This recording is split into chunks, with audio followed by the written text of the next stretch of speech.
Welcome to morning మన్నా. నేటి వాక్య దర్శనం కొరకు యెషయా గ్రంథం 53వ అధ్యాయం 5వ వచనం. మన అతిక్రమ క్రియలను బట్టి అతడు గాయపరచబడెను, మన దోషములను బట్టి నలగొట్టబడెను, మన సమాధానార్థమైన శిక్ష అతని మీద పడెను, అతడు పొందిన దెబ్బల చేత మనకు స్వస్థత కలుగుచున్నది. మరొకసారి దేవుని వాక్యంలో నుండి ఉదయకాల సమయంలో యెషయా ప్రవచనంలో నుండి యేసుక్రీస్తు యొక్క శిలువ మరణమును గురించి రాయబడిన ఈ అధ్యాయంలో నుండి చాలా ప్రాముఖ్యమైన విషయాలు దేవుని వాక్యంలో నుండి మనం నేర్చుకోవచ్చు. అందులో భాగంగా 4 ప్రాముఖ్యమైన సత్యాలు ఈ ఉదయకాల ధ్యానంలో మనం నేర్చుకోవాలి. నెంబర్ 1, మెస్సియాను మనం జాగ్రత్తగా ఆలోచన చేస్తే ఈ వచనంలో అతడు పొందిన గాయాల చేత, అతడు పొందిన దెబ్బల చేత అన్న మాట, అతడు ఎవరు అని మనం ఆలోచన చేస్తే 66 పుస్తకాల్లో అది యేసుక్రీస్తుకు మాత్రమే సరిపోయిన వచనం. యేసుక్రీస్తుకు మాత్రమే, మెస్సియా మాత్రమే ఆ శిక్షను, ఆ గాయములను పొందటానికి అర్హుడైన దేవుడు. ఈ మాటను మనం జాగ్రత్తగా ఆలోచన చేస్తే యోహాను సువార్త 1వ అధ్యాయం 41వ వచనంలో మేము మెస్సియాను కనుగొంటిమి అన్న మాటను యేసుక్రీస్తు జీవితానికి దాన్ని ఆపాదించవచ్చు.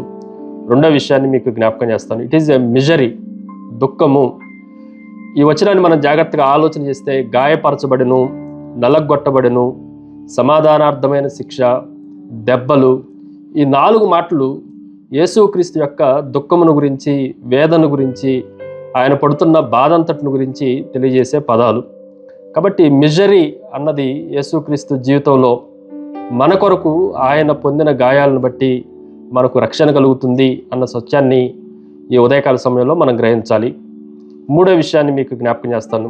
మ్యారీడ్, చెడిపోయిన, ఈ మాటను కూడా మనం జాగ్రత్తగా ఆలోచన చేస్తే యేసుక్రీస్తు ఆయన బాధపరచబడి, గాయపరచబడి, నలగొట్టబడి, అంత మాత్రమే కాదు, ఆయన వీపంతా దున్నబడింది అన్న మాటలు కూడా తర్వాత వచనాల్లో రాయబడతా వచ్చినాయి.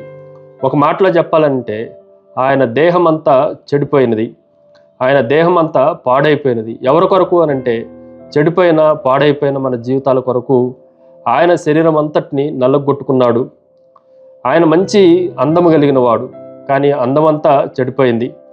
ఎందుకనంటే చూడనొల్లని వానిగా, స్వరూపము లేనివాడుగా యేసుక్రీస్తు మారిపోయాడు అన్న సత్యాన్ని మనం గ్రహించాలి.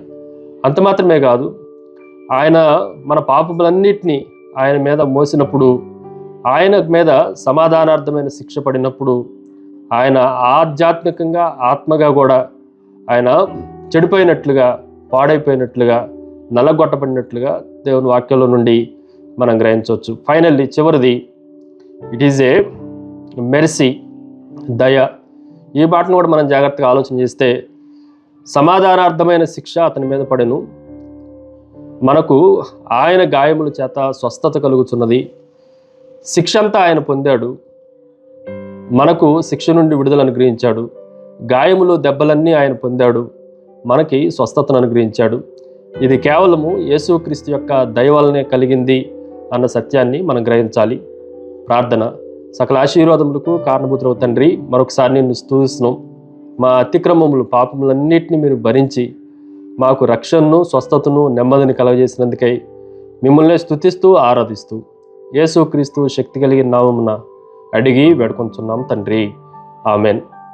God bless you.